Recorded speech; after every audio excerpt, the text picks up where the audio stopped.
Assalamualaikum warahmatullahi wabarakatuh. Saya Broto Sugianto, calon guru penggerak angkatan 10 dari Kabupaten Wonogiri, SMP Negeri 1 Jatisroro. Pada kesempatan kali ini, saya akan melakukan aksi nyata kegiatan diseminasi di sekolah mengenai pemahaman dan pengalaman penerapan budaya. Pada pembelajaran kali ini saya didampingi oleh fasilitator yang luar biasa, beliau Ibu Siti Alia, dan pengajar praktek Ibu Kuntari Purwaningsih. Selanjutnya yang menjadi latar belakang kegiatan diseminasi pada kali ini adalah yang pertama, belum menyeluruhnya permohonan rekan-rekan guru tentang penerapan konsep inti budaya positif di sekolah seperti perubahan paradigma belajar, disiplin positif, kebutuhan dasar manusia, motivasi perilaku manusia, posisi kontrol guru, keyakinan kelas, dan segitiga restitusi. Diharapkan jika seluruh konsep inti tersebut dipahami oleh seluruh warga sekolah, maka akan tercipta budaya positif yang baik di lingkungan sekolah. Yang kedua, murid tidak suka peraturan, karena selama ini ketika mereka melakukan pelanggaran, maka akan mendapatkan hukuman dan cenderung membuat mereka malu dan merasa tertekan. Sedangkan tujuan dari aksi nyata adalah yang pertama, menumbuhkan budaya positif di sekolah dengan meyakini nilai-nilai kebajikan universal, serta meningkatkan pengetahuan dan pemahaman tentang budaya positif. Yang kedua, menciptakan murid yang merdeka dan disiplin diri yang kuat serta terbentuknya motivasi intrinsik pada murid dengan pembuatan keyakinan kelas. Kemudian yang menjadi tolak ukur pada kegiatan kali ini adalah terlaksananya diseminasi konsep inti budaya positif di sekolah, terbentuknya keyakinan kelas melalui kegiatan kesepakatan kelas yang dilaksanakan bersama wali kelas dan murid. Selanjutnya adalah murid mampu menerapkan dan menjalankan keyakinan kelas yang sudah dibuat dan disepakati, dan terlaksananya penyelesaian masalah murid menggunakan penerapan segitiga restitusi. Selanjutnya, dukungan kegiatan pada diseminasi kali ini yang pertama dari beliau Bapak Kepala Sekolah, kemudian rekan-rekan guru, wali kelas, murid, guru BK, kemudian yang tidak kalah pentingnya adalah sarana prasarana yang dibutuhkan dalam pembuatan diseminasi penerapan budaya positif, keyakinan kelas, dan segitiga restitusi. Nah, berikut ini merupakan kegiatan diseminasi sekolah mengenai pemahaman dan pengalaman penerapan budaya positif. Assalamualaikum warahmatullahi wabarakatuh. Waalaikumsalam warahmatullahi wabarakatuh. Sebelumnya pada Bapak Ibu Guru yang saya hormati, marilah kita panjatkan puji syukur kehadirat Allah Tuhan Yang Maha Esa, yang mana pada hari ini kita masih diberi rahmat, hidayah, dan inayahnya sehingga kita semua bisa hadir di ruang ini untuk pemaparan dari saya diseminasi hasil pengembangan profesi guru sosialisasi budaya positif. Sebelum kita lanjut, Bapak Ibu semuanya, agar kegiatan pada hari ini kita diberi kelancaran, mari kita awali dengan bacaan basmalah bersama-sama. Bismillahirrahmanirrahim. Terima kasih. Bapak Ibu Guru, kali ini saya dari guru penggerak, calon guru penggerak fasilitator saya adalah Ibu Siti Alia, kemudian pengajar prakteknya adalah Ibu Bentari Purwaningsih. Bapak Ibu guru semuanya, sebelum kita lanjut ke materi yang akan saya paparkan pada kesempatan hari ini, mari kita breathing dulu supaya tidak tegang, slow semuanya. Mari Bapak Ibu guru, silakan berdiri semuanya.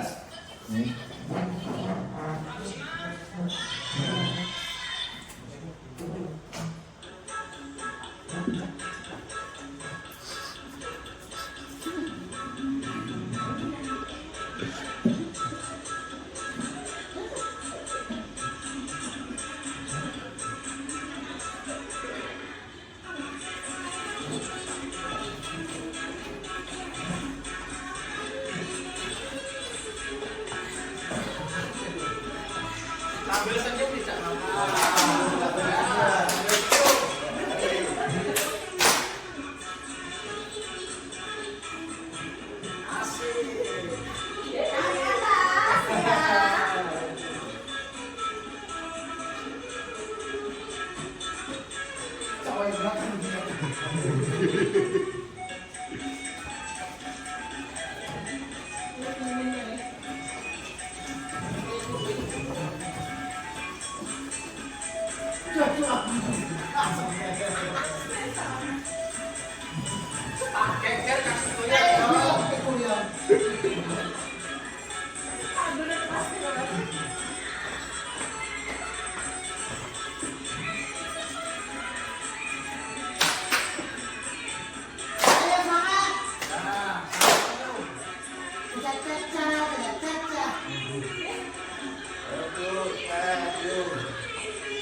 Terima kasih Ibu, Bapak-bapak semuanya ya. Itu kita lanjutkan. Semangat, semangat. Oke, kalau kita semangat kita lanjut ya. Tadi kita awalnya sudah kita kasih judul tentang budaya positif. Nah, untuk kali ini perkenankan saya untuk memaparkan terkait dengan budaya positif. Bapak Ibu semuanya, budaya positif di sekolah merupakan pembentukan karakter bagi peserta didik yang nantinya dapat menjadi pembiasaan-pembiasaan positif bagi peserta didik.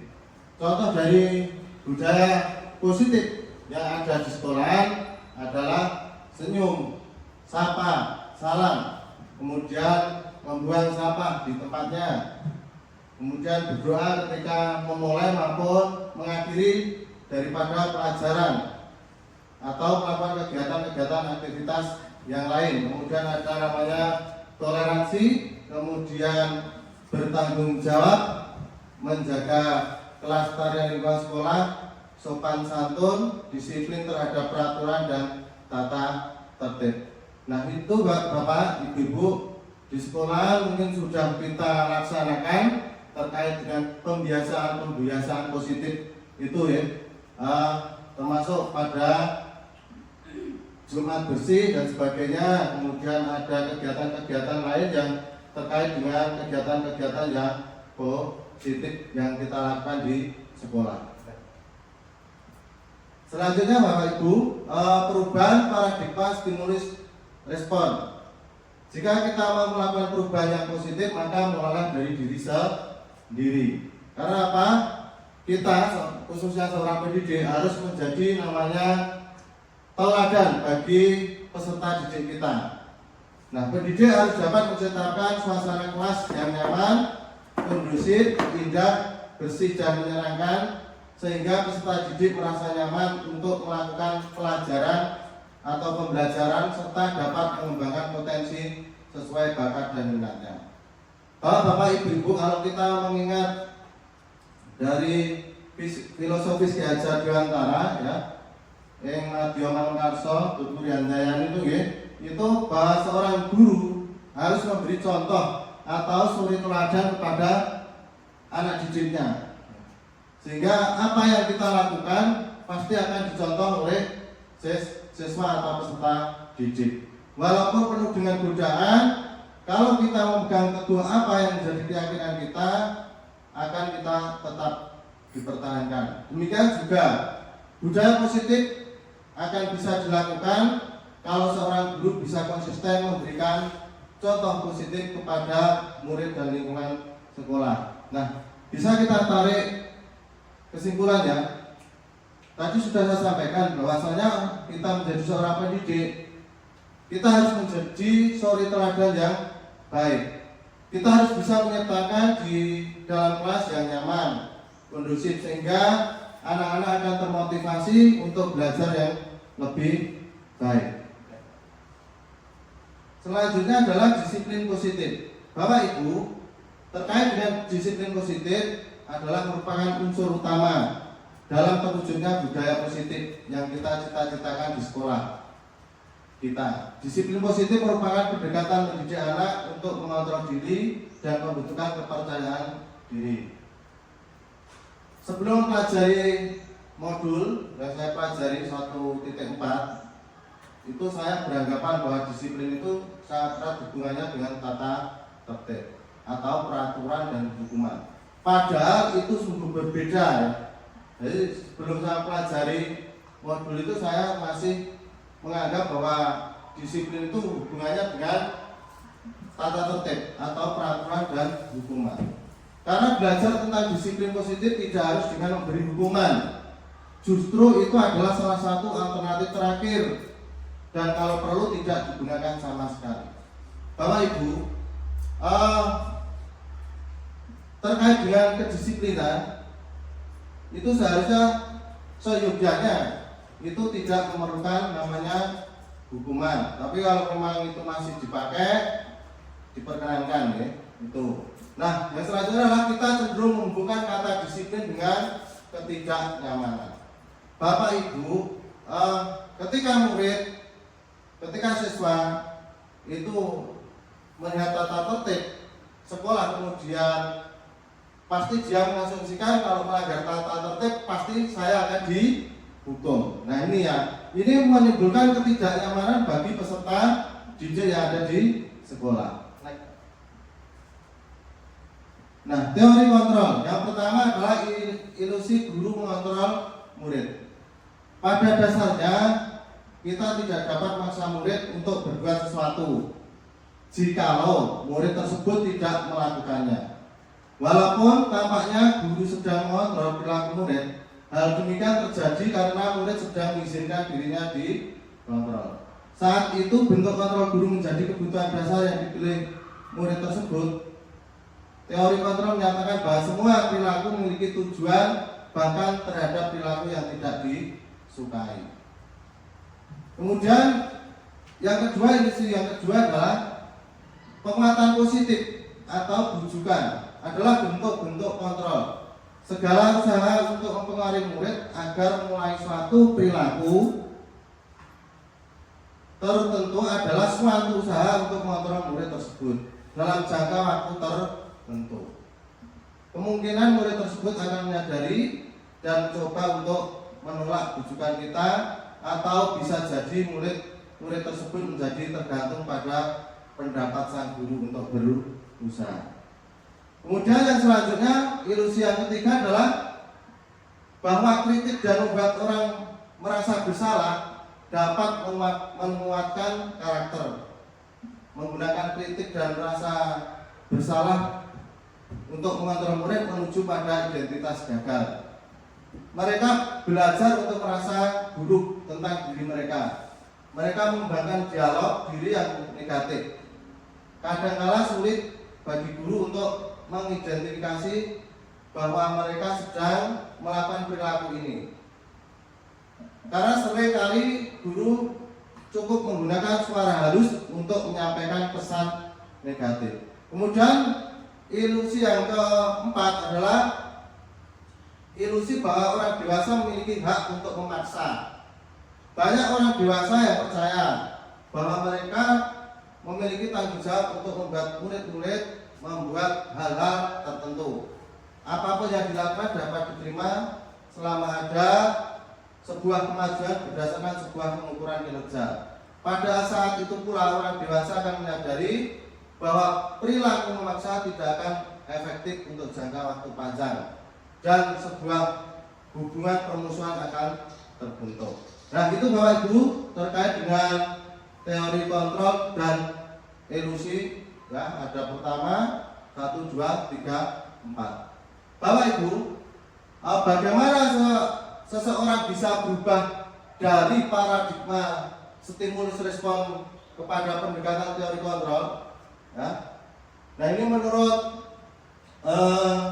ahli, ya, itu mengatakan, ya, dari Stephen R. Covey itu mengatakan bila kita ingin membuat kemajuan perlahan, sedikit-sedikit ubahlah sikap atau perilaku Anda. Namun bila kita ingin memperbaiki cara-cara utama kita, maka kita perlu mengubah kerangka acuan kita. Ubahlah bagaimana Anda melihat dunia, bagaimana Anda berpikir tentang manusia, ubahlah paradigma Anda, skema pemahaman dan penjelasan aspek-aspek tertentu tentang realitas. Kalau kita mengacu pada teori ini Bapak Ibu, ya, peserta didik kita, murid-murid kita, ya, itu mengikuti kodrat zaman maupun kodrat alam, sehingga kita selaku pendidik tentunya harus bisa mengetahui apa yang diinginkan oleh siswa, sehingga kita harus bisa merubah paradigma kita, ya, dari paradigma yang lalu kita menuju paradigma yang tentunya sudah sesuai dengan perubahan zaman. Itu, ya. Next. Nah, terkait dengan itu Ki Hajar Dewantara mengatakan bahwa untuk mencapai kemerdekaan atau dalam konteks pendidikan, kita saat ini untuk menciptakan murid yang merdeka, syarat utamanya adalah harus ada disiplin yang kuat. Disiplin yang dimaksud adalah disiplin diri yang memiliki motivasi internal. Jika kita tidak memiliki motivasi internal, maka kita memerlukan pihak lain untuk mendisiplinkan kita, atau motivasi eksternal karena berasal dari luar, bukan dari dalam kita sendiri. Kalau kita mengaca dari apa yang disampaikan dari Ki Hajar Dewantara, ya, disiplin dimulai dari diri kita sendiri, ya. Sebelum kita membentuk siswa untuk disiplin, mulailah dari diri kita. Apalagi kita sebagai suri teladan, maka disiplin ini harus kita terapkan dari diri kita pribadi. Kemudian yang selanjutnya adalah disiplin diri dapat membuat seseorang menggali potensinya menuju kepada sebuah tujuan, sesuatu yang dihargai dan bermakna.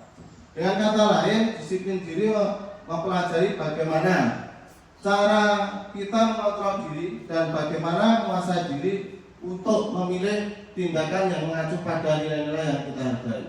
Dengan kata lain, seseorang yang memiliki disiplin diri berarti mereka bisa bertanggung jawab terhadap apa yang dilakukannya karena mereka berdasarkan tindakan mereka pada nilai-nilai kewajiban universal. Itu Bapak Ibu Guru terkait apa disiplin yang disampaikan menurut Ki Hajar Dewantara. Selanjutnya teori motivasi, hukuman dan penghargaan. Bapak Ibu, terkait dengan motivasi perilaku manusia, bahwa manusia itu cenderung untuk menghindari ketidaknyamanan atau hukuman.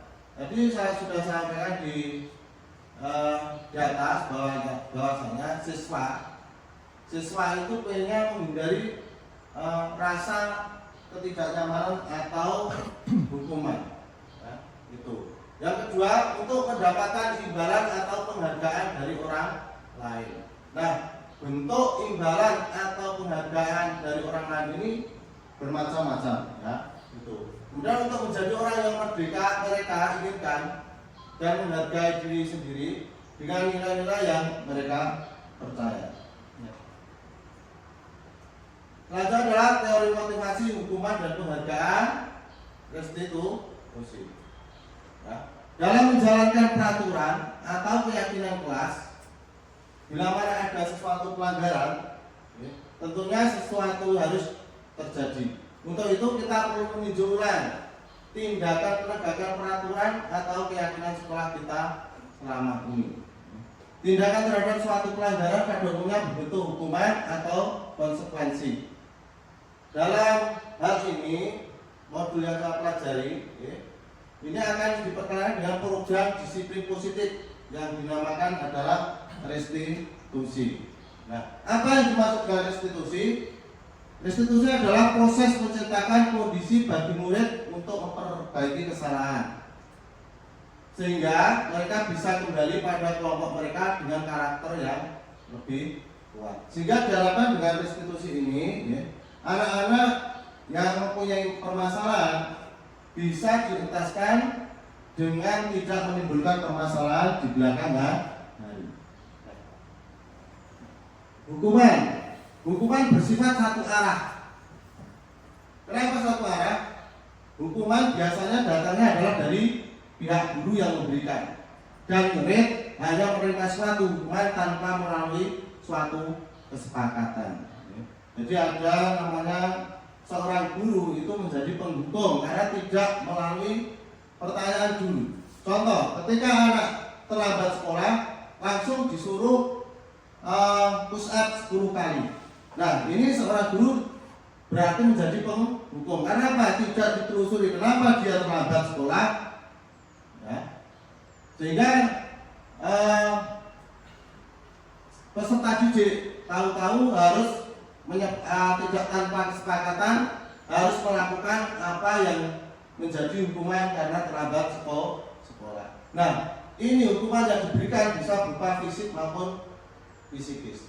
Bentuknya fisik itu contoh dengan ucapan-ucapan, bisa dengan tunjuk tangan, ya, bisa dengan perkataan. Kemudian ada nama fisik tadi sudah saya sampaikan, bisa dengan berputar mengelilingi halaman atau yang lain. Nah, anak akan merasa disakiti apabila disuruh misalnya push up 10 kali, kemudian berkeliling secara fisik ke halaman. Ya, ini. Selanjutnya, Pak. Ini contoh daripada posisi guru sebagai penghukum. Ya.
Jadi ini yang baru gambaran terkait guru menjadi penghukum bagi peserta didik. Ya.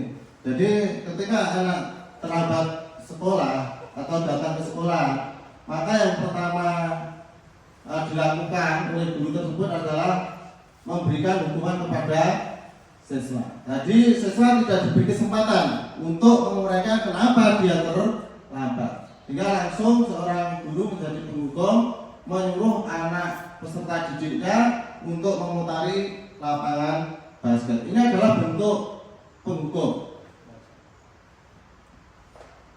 Nah, yang selanjutnya adalah dihukum oleh penghargaan. Saat kita berulang kali menjanjikan hadiah kepada anak-anak agar berperilaku bertanggung jawab, atau kepada seorang murid agar mempelajari sesuatu yang baru, atau kepada seorang karyawan agar melakukan pekerjaan yang berkualitas, kita sedang berasumsi mereka tidak dapat melakukannya atau mereka tidak akan memilih untuk melakukannya. Ini menurut Alfi. Jadi Bapak Ibu, dihukum oleh penghargaan itu ternyata masih banyak yang dilakukan oleh Bapak Ibu guru di dalam kelas. Contoh dihukum cara penghargaan itu apa loh? Nah, dihukum cara penghargaan misal ketika anak bisa menyelesaikan tugasnya, maka ada namanya seorang guru memberikan hadiah. Hadiah itu bentuknya apa? Bisa dikasih uang. Nah, ini namanya bisa diartikan memberikan hukuman secara penghargaan. Nah, ini jadi terkait dihukum oleh penghargaan itu ada pengaruh jangka pendek dan jangka panjang dari memberi penghargaan tersebut. Yang pertama, penghargaan efektif. Ya. Penghargaan efektif jika kita menginginkan seseorang melakukan sesuatu yang kita inginkan dalam jangka waktu yang pendek. Kemudian yang kedua, jika kita menggunakan penghargaan lagi dan lagi, maka orang tersebut akan bergantung pada penghargaan yang diberikan serta kehilangan motivasi dari dalam. Kok bisa dikatakan dari dalam? Tidak muncul motivasi itu dari dalam karena motivasinya ingin mendapatkan penghargaan dari yang memberi penghargaan. Ya, bisa kita contohkan ketika seorang guru agama memberikan tugas untuk beribadah di musola atau menjalankan sholat. Kemudian kalau mau, dia akan diberi reward, hadiah atau nilai. Nah, ini anak ini tidak muncul karena keikhlasan atau tidak muncul dari hati nuraninya, tapi muncul karena akan mendapat penghargaan dari bapak ibu guru, yaitu dengan nilai. Nah, ini tidak menimbulkan kesadaran bagi siswa karena mendapatkan iming-iming hubungan penghargaan. Yang ketiga, jika kita mendapatkan penghargaan untuk melakukan sesuatu yang baik, maka selain kita senantiasa berharap mendapatkan penghargaan tersebut lagi, kita pun menjadi tidak menyadari tindakan baik yang kita lakukan. Sehingga tadi saya katakan, kalau suruh sholat ke masjid akan mendapat nilai yang baik, tapi tidak menyadari bahwa tindakan baik itu yang dilakukan itu hanya untuk mendapatkan nilai. Jadi tidak dari keikhlasan sehingga apa yang ditunaikan itu seperti dipaksakan sendiri. Nah, ini dampak dari dihukum oleh penghargaan tadi adalah penghargaannya tidak efektif karena ketika seorang guru tidak memberikan penghargaan lagi, maka seorang peserta didik itu nanti juga tidak akan melakukan kebiasaan yang baik, ya, karena sudah tidak ada penghargaan, ya. Jadi tidak efektif. Kemudian penghargaan merusak hubungan, ya. Sehingga ketika tidak sudah diberi namanya penghargaan oleh seorang guru, maka peserta didik tadi sudah acuh tak acuh, ya, tidak mau melakukan sehingga akan terjadinya merusak hubungan. Kemudian penghargaan mengurangi ketepatan. Yang keempat adalah menurunkan kualitas, ya. Karena siswa sudah malas untuk belajar lagi ketika tidak ada penghargaan dari seorang guru. Kemudian juga mematikan kreativitas. Kemudian yang terakhir adalah penghargaan menghukum. Sehingga yang diperlukan adalah motivasi dari dalam diri atau intrinsik. Ya. Apa maksudnya? Saat seorang anak belajar pertama kali menggabungkan huruf-huruf dan kata-kata serta menyadari bahwa ia dapat membaca, timbul pijar di matanya dan sebuah senyuman di wajahnya. Anak tersebut begitu gembira bahwa ia telah mempelajari dan menguasai suatu keterampilan baru. Kesadaran akan kemampuannya bahwa dia sudah dapat membaca sesungguhnya sudah merupakan sebuah penghargaan. Nah ini ya, yang diharapkan adalah penghargaan itu timbul dari pribadinya sendiri, ya, bukan dari orang lain. Apa artinya? Ketika anak kita mengajari anak ya, waktu kecil mungkin berhitung 1, 2, 3, 4, kemudian dia bisa, ketika dia melakukan sendiri bisa, maka dia akan senang dan mengatakan, oh ibu, oh bapak, saya sudah bisa berhitung. Nah ini namanya motivasi datang dari dalam diri sendiri, itu. Karena anak-anak TK itu kan menyenangkan ya, ketika dia bisa itu dengan gembira ya. Jadi tanpa penghargaan dari orang lain, artinya tidak mengharap penghargaan, tapi kalau ketika dia bisa melakukan sesuatu, misalnya membaca atau berhitung, dia pasti akan senang, merasa senang. Kemudian konsekuensi. Bapak Ibu terkait dengan konsekuensi sudah terencana tentunya dan sudah disepakati, ya, bahwa dan disetujui oleh murid dan guru. Umumnya bentuk-bentuk konsekuensi dibuat oleh guru atau sekolah dan murid sudah mengetahui sebelumnya konsekuensi yang akan diterima bila ada pelanggaran. Pada konsekuensi atau yang didiskusikan bersama, maka murid tetap dibuat tidak nyaman untuk jangka waktu pendek. Ketika ada konsekuensi belum terbiasa, maka siswa akan merasa menjadi beban dan tidak nyaman dengan konsekuensi yang telah disepakati. Konsekuensi biasanya diberikan berdasarkan suatu data yang umumnya dapat diukur. Selanjutnya adalah restitusi. Melalui restitusi, ketika murid berbuat salah, Guru akan menanggapi dengan cara yang memungkinkan murid untuk membuat evaluasi internal tentang apa yang dapat mereka lakukan untuk memperbaiki kesalahan mereka dan mendapatkan kembali harga dirinya. Restitusi tidak hanya menguntungkan korban, tetapi juga menguntungkan orang yang telah berbuat salah. Jadi dengan metode restitusi ini nanti, ya, yang akan kita bahas, maka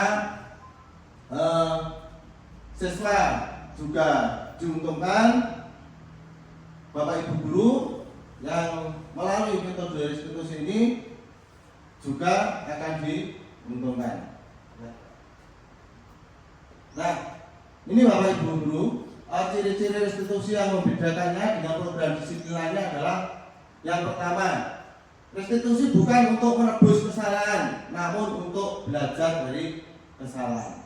Jadi bentuknya di sini adalah penyelesaian sehingga anak akan tidak mengulangi lagi dari kesalahan yang telah diperbuat. Tapi ketika hukuman itu kadang-kali akan diulangi lagi terus. Dan dengan restitusi ini anak akan merasa bersalah dan tidak akan mengulangi apa yang dilakukan. Kemudian yang selanjutnya restitusi memperbaiki hubungan. Hubungan dengan siapa? Tentunya hubungan dengan warga sekolah. Kemudian restitusi adalah tawaran, bukan paksaan. Jadi nanti ada tawaran, ya, sehingga akan timbul konsekuensi. Ketika melakukan kesalahan, tawarannya apa? Ya, itu sesuai yang disepakati bersama. Itu. Kemudian restitusi menuntut untuk melihat ke dalam diri. Dan selanjutnya adalah restitusi mencari kebutuhan dasar yang mendasari tindakan. Restitusi fokus pada karakter, bukan tindakan. Jadi intinya bahwa restitusi ini adalah membentuk karakter anak,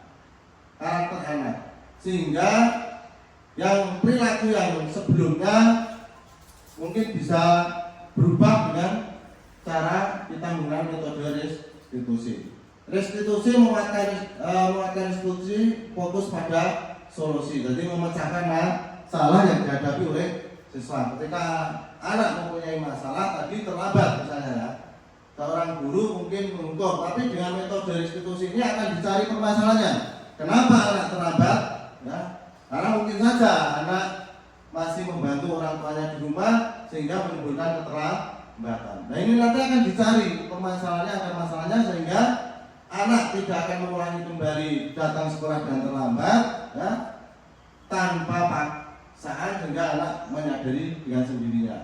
Kemudian restitusi mengembalikan murid yang berbuat salah pada kelompoknya. Pada kelompok siapa? Kelompok tentunya yang tidak mempunyai masalah atau selalu melakukan tindakan yang tidak disiplin sesuai dengan aturan dan tata tertib sekolah. Yang ketiga adalah keyakinan kelas. Jadi ada namanya kesepakatan bersama-sama yang kita lakukan di dalam kelas, yaitu keyakinan kelas. Salah satu disiplin positif yang bisa kita terapkan dalam membangun budaya positif di sekolah. Dengan adanya keyakinan kelas, di setiap kelas diharapkan dapat mewujudkan tujuan pendidikan yang berorientasi pada profil pelajar Pancasila. Keyakinan kelas harus berisi nilai-nilai kebajikan yang dinilai dan dilaksanakan oleh warga kelas. Bapak Ibu semuanya, tentunya di dalam kelas semua sudah ada namanya keyakinan kelas. Keyakinan kelas dibuat secara bersama-sama oleh siswa dan Bapak Ibu guru. Ya. Banyak sekali apa saja keyakinan kelas, nanti akan kita bahas yang selanjutnya. Tahap menciptakan program kebajikan. Ya. Yang pertama adalah yang daftar kebajikan yang telah disusun secara bersama. Yang kedua, tentukan nilai-nilai kebajikan yang ingin dijadikan perhatian utama di sekolah atau di kelas. Kemudian sempurnakan beberapa daftar nilai kebajikan yang utama. Buatlah poster atau muat di media tentang keyakinan sekolah. Jadi Bapak Ibu, keyakinan yang telah kita buat bersama bisa kita wujudkan di dalam kelas, mungkin bisa poster atau tulisan yang ditempel di dalam kelas. Sehingga ketika anak itu melakukan kesalahan, tentunya akan menengok kembali keyakinan yang telah dibuat. Ketika anak misalnya datang terlambat, maka ada kesepakatan bersama yang diwujudkan dalam keyakinan kelas. Ketika anak tidak mengerjakan tugas, tentunya ada konsekuensi yang harus dilakukan atau yang diterima sesuai dengan keyakinan kelas yang telah dibuat.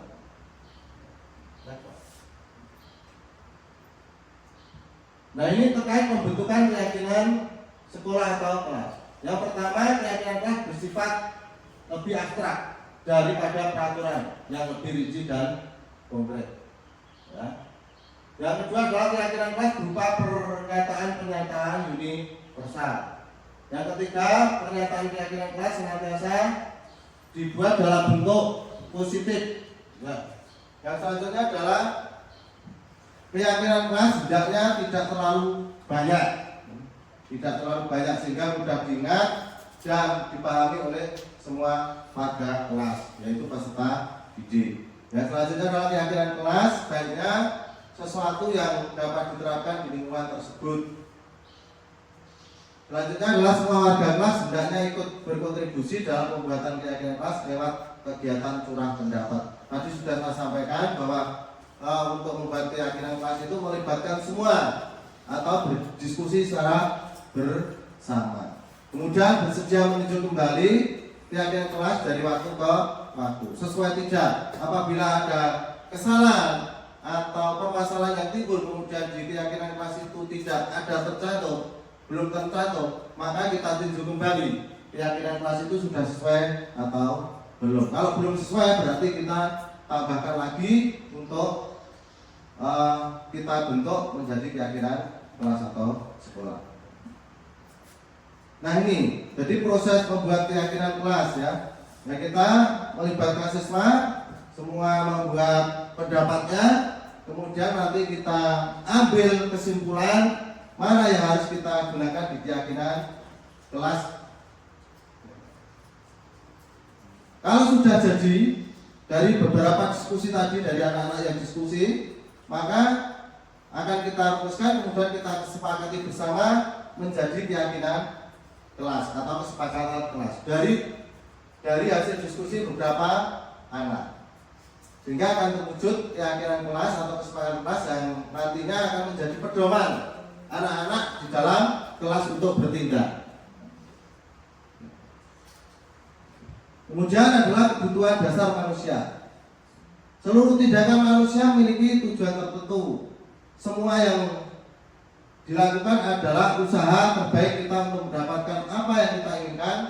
Ketika kita mendapatkan apa yang kita inginkan, sebetulnya saat itu kita sedang memenuhi satu atau lebih dari satu kebutuhan dasar kita, yaitu yang pertama adalah kebutuhan untuk bertahan hidup atau survival.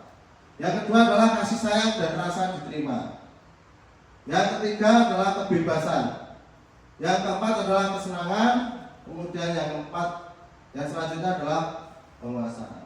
Bapak Ibu, semua peserta didik tentunya pengen mempunyai kebutuhan. Nah, kebutuhannya bermacam-macam. Sehingga seorang pendidik harus tahu antara siswa satu yang lain berbeda. Contoh saja kalau kita mengajar. Ketika kita mengajar, ada namanya kebutuhan yang satu, kita menjelaskan atau pakai ceramah, ya. Ada yang senang, ada murid yang mungkin dengan metode ceramah itu siswa tidak suka.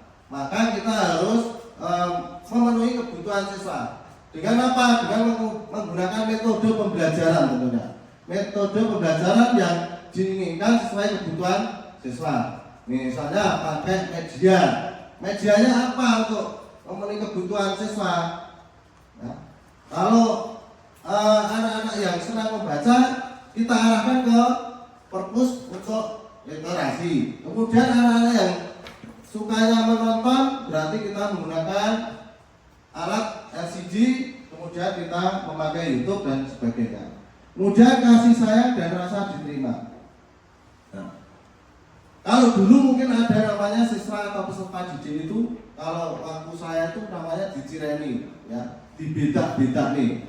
Nah, kalau sekarang semua siswa itu harus merasa sama mendapatkan kasih sayang oleh semua guru, baik itu mungkin secara kecerdasan lebih maupun bagi peserta didik yang kecerdasannya di bawah rata-rata.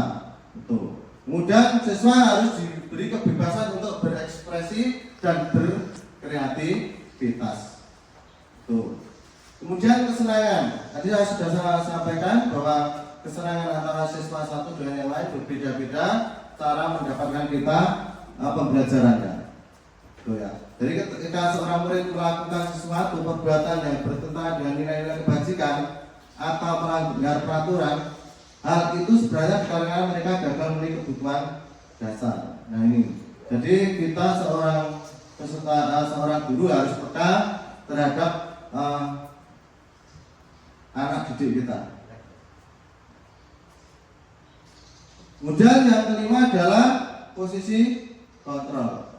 Ya. Menurut Diana Gosser dalam bukunya Restitution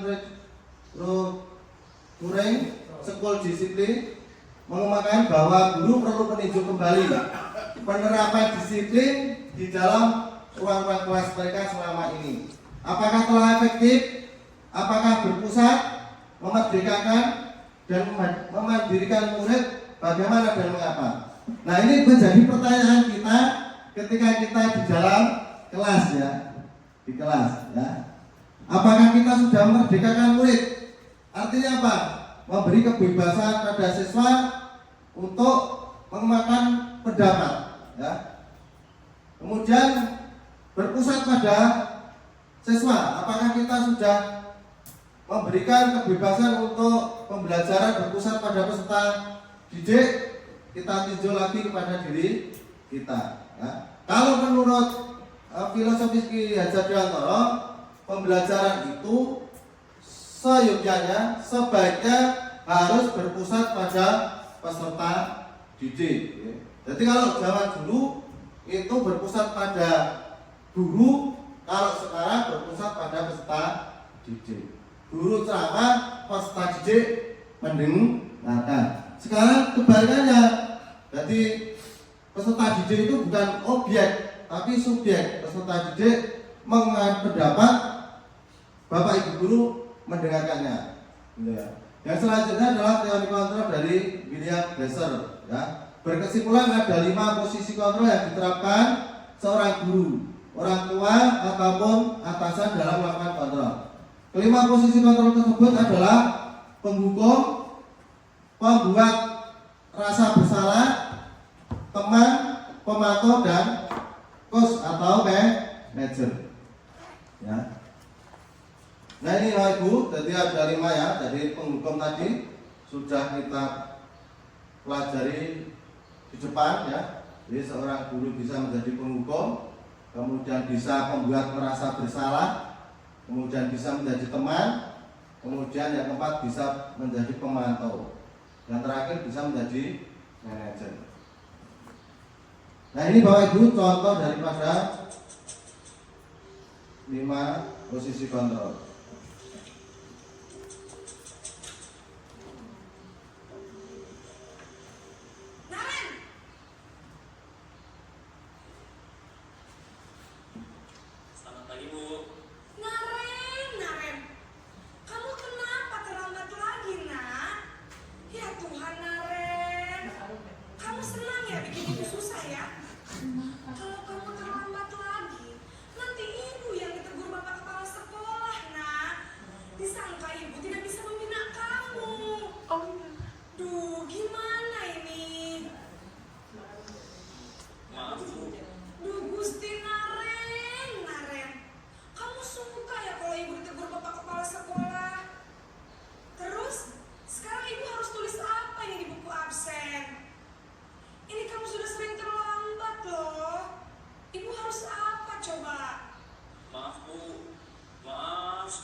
Ya sudah, lain kali jangan bikin ibu susah lagi ya nak ya. Ibu tidak akan kuat lagi kalau kamu begini terus. Bisa jantungan kalau ibu tegur bapak kepala sekolah. Sana cepat ke kelas. Maaf ya Bu, maaf sekali.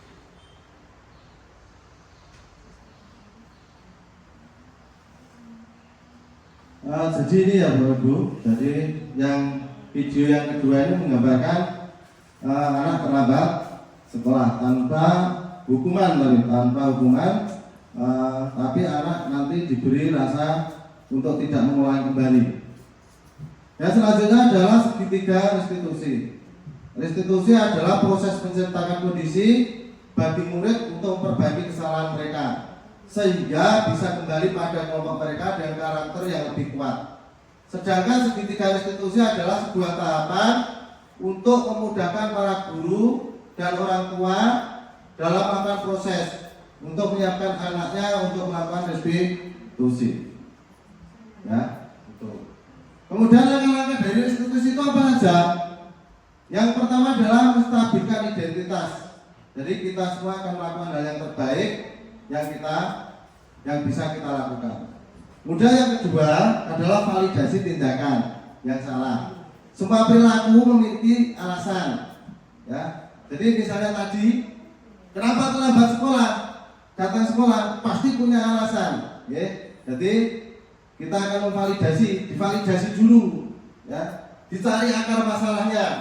Bocah itu mendinot terlambat. Apa? Maka kita validkan dulu datanya. Ya.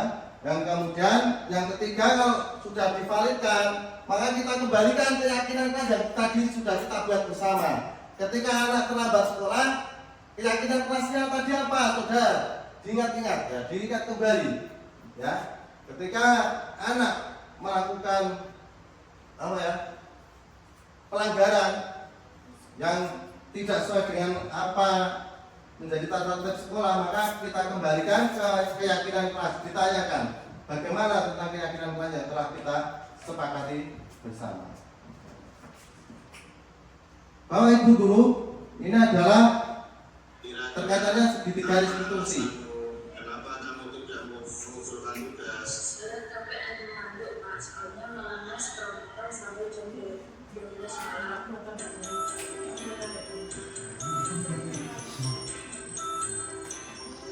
Nah, ini Bapak Ibu, ya.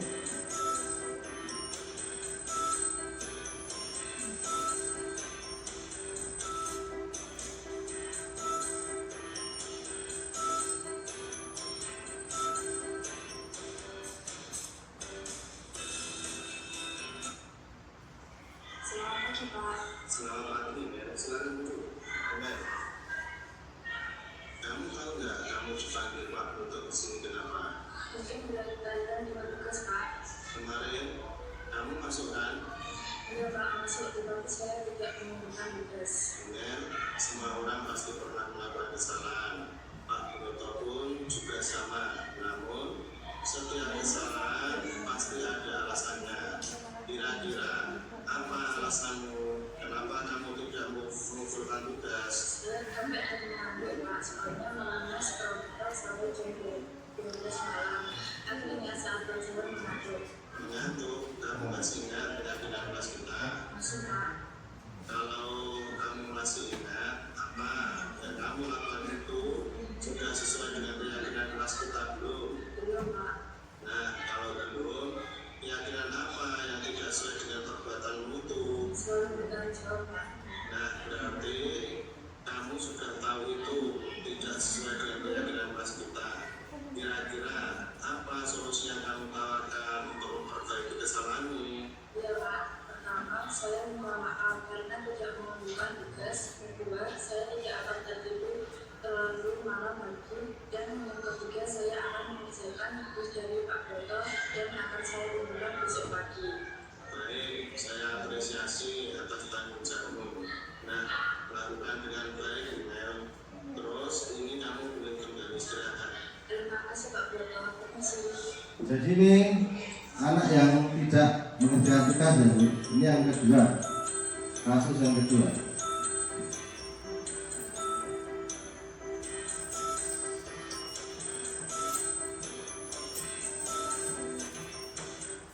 Ini sih masuk ke selamat pagi. Terima kasih Pak. Hari Senin kamu tidak ikut ekstra OSIS ya? Iya Pak, soalnya di Senin kemarin saya buat karena mau belajar Indonesia pertama Pak. Wah, ini betul yang sangat mengasihkan. Iya Pak. Pak Broto juga mengikuti. Tapi apakah yang kamu lakukan itu sudah sesuai dengan aturan sekolah belum? Iya Pak, soalnya saya tidak mengikuti ekstra dan mau izin. Nah, kita kan punya keyakinan sekolah atau keyakinan kelas. Kira-kira keyakinan sekolah dan keyakinan kelas apa yang tidak sesuai dengan perbuatan itu? Tertib mengikuti kegiatan sekolah Pak. Berarti kamu tahu keyakinan kelas yang sudah kita sepakati ya? Tahu Pak. Nah, selanjutnya kira-kira apa solusi yang terbaik? Mungkin saya bisa meminta izin kepada pembina sesuatu dahulu Pak. Selain itu, mungkin ada yang lain? Saya mengikuti ekstra terlebih dahulu, baru mengikuti ekstra ya. Berarti kamu sudah tahu solusinya ya? Udah Pak. Berarti kedepannya kamu bisa menerapkan peraturan sekolah kita sesuai dengan keyakinan yang sudah kita buat ya. Baik Pak, insya Allah saya akan memiliki teknologi ke depannya. Sekarang silakan kembali ke kelas untuk pelajaran selanjutnya. Ya Pak, terima kasih.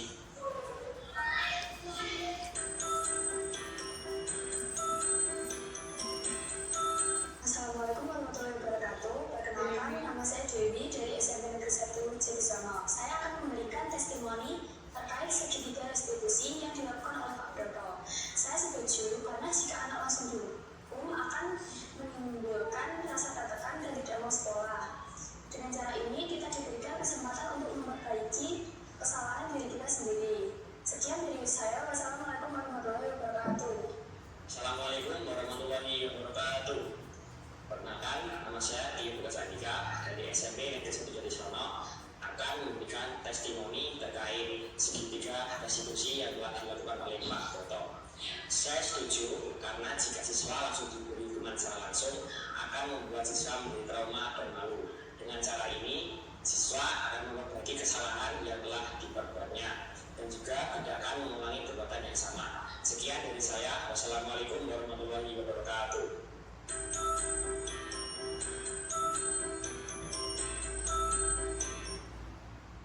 Jadi ini ya Bapak Ibu, jadi terkait dengan pemaparan saya, apa yang saya sampaikan terkait dengan 5 posisi kontrol, kemudian segitiga restitusi, keyakinan kelas, dan budaya positif yang ada di sekolah yang Bapak Ibu mampu. Untuk itu dari saya cukupi. Terima kasih banyak. Apa yang sudah saya paparkan mungkin bisa jadi acuan untuk pembelajaran di sekolah kita. Dari saya cukupi. Akhirul kalam. Wassalamualaikum warahmatullahi wabarakatuh. Waalaikumsalam warahmatullahi wabarakatuh. Ngapunten, Bu.